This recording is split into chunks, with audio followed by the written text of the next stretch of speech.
Mario, nuestras experiencias son las que dan lugar a nuestras creencias inconscientes. ¿Cómo cambiar esas creencias? ¿Cómo detectarlas, de hecho?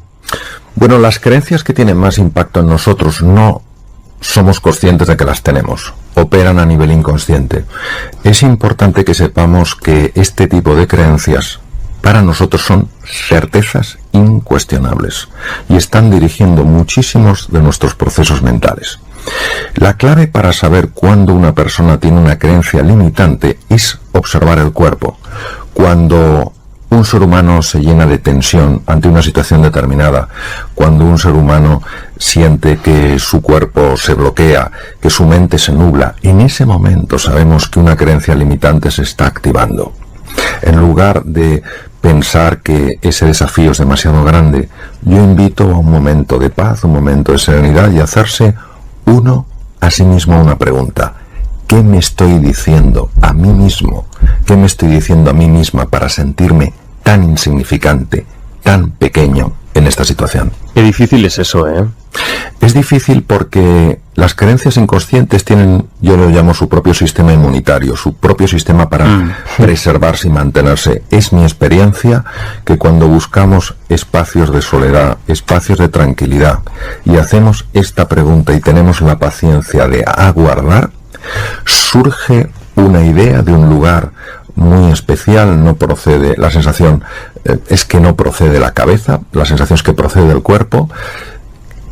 Te viene algo, te viene una idea, te viene un pensamiento muy sorprendente, descubres una nueva realidad y lo que notas inmediatamente es como el cuerpo en su totalidad se relaja. Es como si te hubieras quitado un montón de kilos que tenías en la espalda o llevabas en la espalda sin darte cuenta de que los llevabas. ¿Cómo sabemos con qué filtros mentales quedarnos, Mario, y cuáles rechazar? Los filtros son esas gafas de las que tú hablabas, Sergio, que moldean, modulan y alteran nuestra percepción de la realidad. Cuando un ser humano se siente absolutamente impotente para hacer frente a un desafío o un reto que se está encontrando en su vida, no cabe duda que esos filtros están actuando. No quiere decir para nada que el problema no sea difícil, el problema puede ser muy complejo. Cuando tenemos esa sensación de absoluta impotencia es porque hay una creencia limitante. Siempre hay un camino, a lo mejor no un camino para resolver perfectamente el problema, sí un camino para darle una respuesta a ese problema, a ese reto. ¿Todos estamos dispuestos a cambiar? Magnífica pregunta. En absoluto. Muchas personas dicen que quieren cambiar y no hacen absolutamente nada para cambiar. Porque el cambio personal, la transformación, da mucho miedo. Es salirte de esa zona conocida, de tu status quo, y empezar a explorar más allá de las limitaciones que uno mismo se ha impuesto.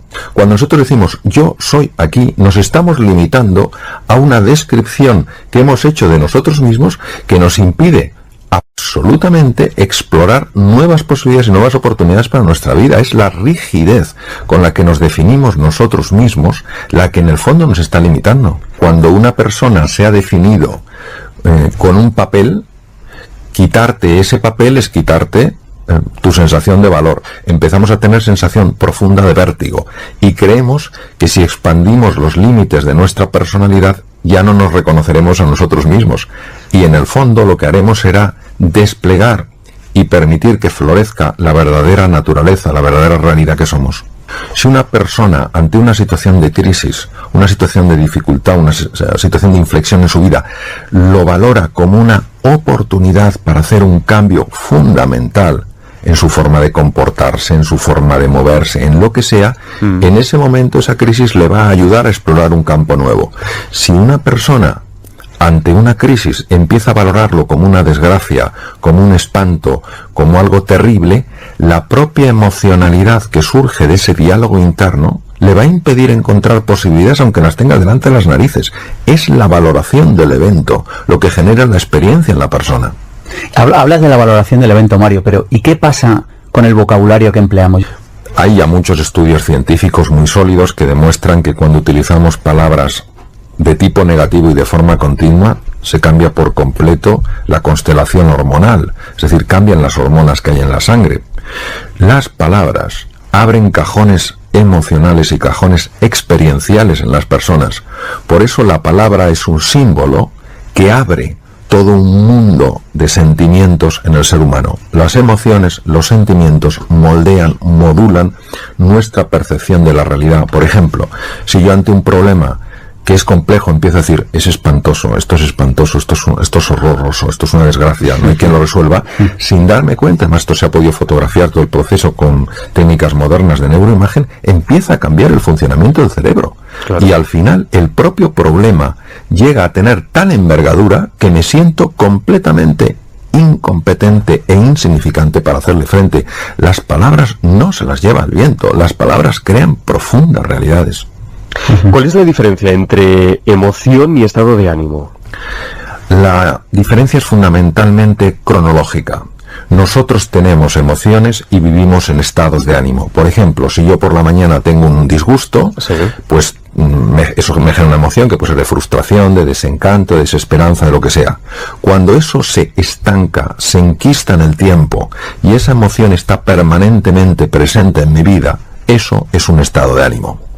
Por eso las personas tenemos emociones y vivimos en estados de ánimo. Hay una frase, Mario, que me ha encantado de tu libro, dice así, dice, usted no tiene que convertirse en nadie diferente a quien ya es, porque en su esencia usted ya es perfecto y completo. Cuando a veces oigo todas las críticas que se hacen al miedo, como si el problema del ser humano fuera el miedo, la verdad es que me quedo sorprendido. Si el ser humano no tuviera los circuitos y los núcleos del miedo, no podría sobrevivir. El problema del ser humano no es el miedo, el problema del ser humano es la ignorancia de su verdadera naturaleza. Claro, cuando tú no eres consciente de tus recursos y de tus posibilidades, te asustas ante el más pequeño de los desafíos.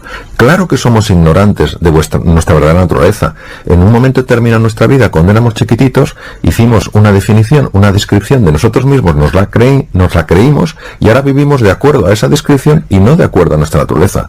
Nuestra naturaleza, en su conjunto y en su esencia, es perfecta. La palabra perfecta quiere decir completa. Es decir, no somos mecanismos de relojería averiados que nos tienen que arreglar porque no damos la talla. Somos seres excepcionales, porque cuando uno es capaz de encontrar y conectar con esa excepcionalidad en su interior, también la puede haber en los demás. Es decir, no es una excepcionalidad, yo soy más que tú, somos extraordinarios, pues vamos a vivir de acuerdo a quiénes somos. ¿De qué manera alguien que quiera cambiar su vida, su estado de ánimo, le puede ayudar a lograr su propósito hacer deporte? Pues de una manera muy sorprendente y muy potente. Tengamos en cuenta que los estudios que se han hecho en cadáver para calcular la longitud de nervios que conecta lo que es el neuroeje, cerebro, cerebelo, médula espinal, en fin, todo el conjunto del neuroeje con el cuerpo, da una cifra tremenda. 45.000 kilómetros de nervios. Entonces son nervios que mandan información del neuroeje, del sistema nervioso central del cuerpo y que reciben información del cuerpo. Sabemos, por ejemplo, que las personas que hacen ejercicio físico, no tiene que ser deporte, sino ejercicio físico de una manera habitual, media hora al día, andando deprisa, 5 días a la semana, sabemos que aumenta la población de neuronas del hipocampo. Esto se describió en el año 2002. Sabemos que las personas que hacen ejercicio físico cambian su constelación hormonal y son mucho menos susceptibles a los vaivenes emocionales cuando nos encontramos con dificultades en la vida. Sabemos que las personas que hacen ejercicio físico viven más tiempo, sabemos que son menos susceptibles a padecer carcinomas, a padecer tumoraciones malignas. Necesitamos retomar este papel trascendental que juega el cuerpo en todo lo que es la vida completa del ser humano. Yo te pregunto, ¿cuál es la diferencia entre aceptar lo que sucede y estar resignado? La aceptación solo significa reconciliarse con la realidad, es decir, asumir una realidad sencillamente porque es, aunque no me guste. La aceptación deja de resistirse a lo que es, deja de luchar con la realidad. Es decir, si a mí me diagnostican un tumor maligno, la aceptación no quiere decir que me guste, la aceptación no quiere decir que esté de acuerdo, la aceptación es que asuma que esa es la realidad y con esa realidad ahora tengo que jugar. ¿Qué ocurre cuando yo acepto? Que me aflojo muchísimo, que esa tensión de la rebeldía contra la realidad produce cambios muy negativos en el funcionamiento del cuerpo y del cerebro. La resignación es una actitud pasivo-agresiva, Es decir, no es que yo me ponga a dar gritos, no es que yo empiece a dar voces, pero hay una resistencia, hay un rechazo oculto a esa realidad. Sabemos que la actitud pasivo-agresiva, mantenida en el tiempo, cuando es un estado de ánimo, produce una elevación de una hormona que se llama cortisol y que es muy negativa en el funcionamiento, por ejemplo, del sistema de defensa, del sistema inmunitario, en el metabolismo óseo, en el funcionamiento del tubo digestivo. Es decir, la aceptación me permite tomar acciones una vez que he asumido que esa es mi nueva realidad. Tiempo complicado el que nos toca vivir, tiempo muy complicado, doctor. Tiempo complicado y tiempo interesante. En mi experiencia, para gestionar algo que en su base es incierto, hay que hacer un abordaje bastante indirecto. No podemos negar la velocidad de los cambios, no podemos negar la complejidad de los cambios. Si el mundo es incierto y al cerebro humano le obsesiona la seguridad, le obsesiona la protección, le obsesiona el control, ¿qué podemos hacer para gestionar la incertidumbre? Pues creo que el camino es gestionar la desorientación. Es decir, nosotros tenemos que aceptar quiere decir asumir que vivimos en un mundo distinto, es un mundo con cambios muy rápidos, como he comentado, muy ambiguo, muy incierto. ¿Dónde podemos encontrar nosotros solidez? ¿Dónde podemos encontrar esa estabilidad que el cerebro necesita para calmarse, para reequilibrarse, para no vivir en la angustia, en la desesperanza? Pues en una serie de orientaciones claras, en una serie de puntos de referencia, en una serie de valores que para nosotros tengan sentido y que creamos tanto en ellos por la fuerza de la propia experiencia o por la experiencia de otros que para nosotros tengan autoridad legítima en el sentido de que sea su conducta coherente, y seguir estos valores, seguir estas guías, genera muchísima estabilidad mental. Cuando una persona está equilibrada mentalmente, se enfrenta o se relaciona con la ambigüedad y la incertidumbre de una manera radicalmente distinta. Cuando una persona no se siente equilibrada internamente ante la ambigüedad y la incertidumbre, se asusta. Y cuando somos presa del miedo, no sale lo mejor de nosotros. Cuando una persona está equilibrada y se enfrenta ante la ambigüedad y ante la incertidumbre, no quiere decir que no note cosas que le pueden inquietar. Lo que no vive es asustada. Esa persona entonces empieza a buscar qué puede haber de valioso en ese entorno diferente. ¿Cómo controlar esos estados de ánimo, doctor? ¿Y cómo eliminar el miedo al miedo? En primer lugar, nuestra relación con el miedo tiene que cambiar drásticamente. Claro. Nosotros jamás habríamos podido llegar donde estamos si no tuviéramos centros capaces de reconocer el peligro. Entonces el problema no es cuando tenemos miedo, sino cuando el miedo nos tiene a nosotros. Entonces, cuando eso nos ocurre, yo prefiero llamarlo pánico. El pánico genera reacciones muy poco pensadas. Por ejemplo, bloqueo muy frecuente de ver hoy en día. Otro es una reacción de rechazo, es una resistencia, es una ira, muchas veces sin tener claro hacia qué te estás enfrentando, y otro directamente es la huida. ¿Cómo gestionar los estados del ánimo? Los estados de ánimo son estados del alma. La palabra ánima es alma. Los griegos la definían como aliento, como viento. Pues es algo que requiere honestamente mucho trabajo. Mucho trabajo. La gestión de los estados de ánimo no es una cosa en general que se aprenda en poco tiempo. Requiere mucho compromiso, requiere mucha determinación, persistencia y paciencia. ¿Por qué? Porque muchas de nuestras conductas son puras reacciones automáticas. Nosotros no somos conscientes hasta qué punto los automatismos operan en nuestra vida. ¿De qué manera? ¿Cuál es el camino, al menos en mi experiencia, para gestionar los estados de ánimo? Son 4 fases. La primera es conocerse. Tenemos que conocernos un poco. ¿Conocernos para qué? Conocernos para comprendernos. Muchas de nuestras reacciones automáticas que generan rechazo en nosotros mismos, hacia nosotros mismos, si nosotros comprendiéramos de dónde vienen, no generarían ese rechazo hacia nosotros mismos, aunque sí ese rechazo hacia nuestra conducta. Es distinto rechazar tu conducta a rechazarte a ti mismo. Si tú te conoces y te comprendes, entonces te puedes aceptar. ¿Qué es aceptar? Aceptar es asumir humildemente que ese es tu punto de partida. Es decir, por ejemplo, yo cojo y digo, empiezo a conocerme, me comprendo y digo, bueno, tengo estas reacciones airadas, pues porque, francamente, cuando yo no me siento valorado, cuando yo me siento ninguneado, se produce en mí esto. Yo lo comprendo, acepto que este es mi punto de partida, me gustaría que fuera otro, no sé por qué tengo estas reacciones automáticas, otras personas lo tendrán por otros motivos, y una vez que me he aceptado, que me he asumido, que dejo de rechazarme, que me quiero un poco más, entonces empieza el camino de superarme. ¿Cómo me voy a superar si no me conozco? ¿Cómo me voy a superar si no me comprendo? ¿Cómo me voy a superar si estoy constantemente en lucha conmigo mismo? Estamos en una auténtica travesía del desierto y hay que tener el corazón muy insensibilizado para no darse cuenta de hasta qué punto hay personas que lo están pasando francamente mal. Y lo pase uno no tan mal, mejor o muy bien, no puede ser insensible al sufrimiento de muchas personas que han hecho todo lo que han podido por salir adelante y no están saliendo adelante, no por su falta de méritos o de capacidad, sino porque vivimos en un entorno en gran parte muy dañino, más que dañino, muy complejo, donde hemos perdido muchas referencias que son esenciales para encontrar nuestra felicidad. Sobre lo que comentas, Manolo, ¿cómo voy a estar yo en desacuerdo? El propio Gandhi decía...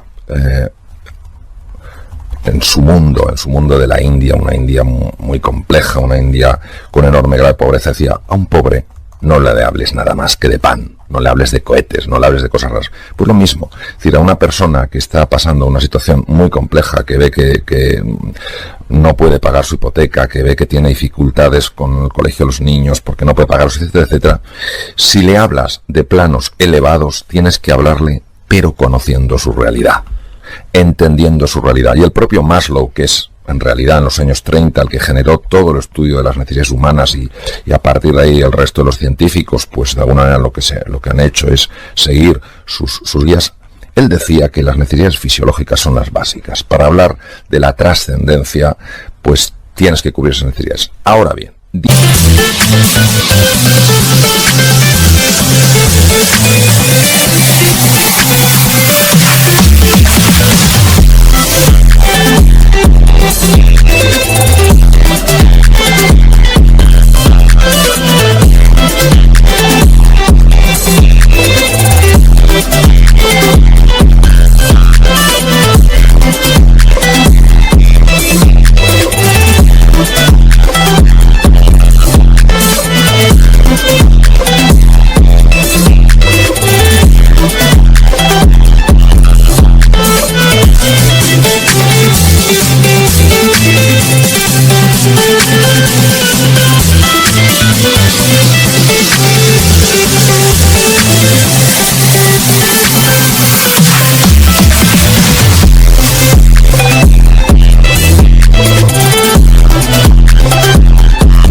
dicho esto, añadiré lo siguiente.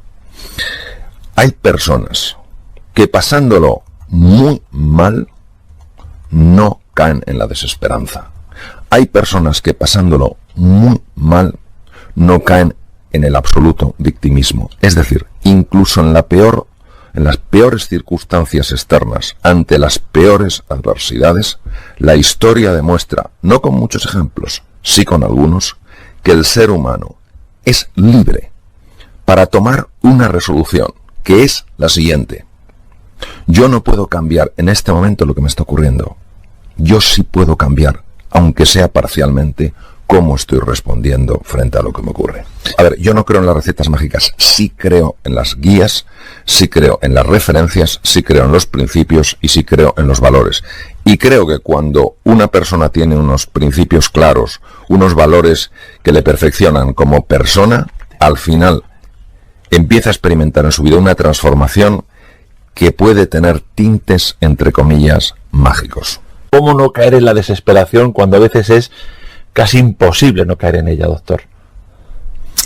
Albert Camus, que ganó el Premio Nobel de Literatura en los años 50 y es un hombre de una enorme profundidad en su pensamiento, hablaba mucho de que la gran cuestión es el suicidio. ¿Por qué no nos suicidamos?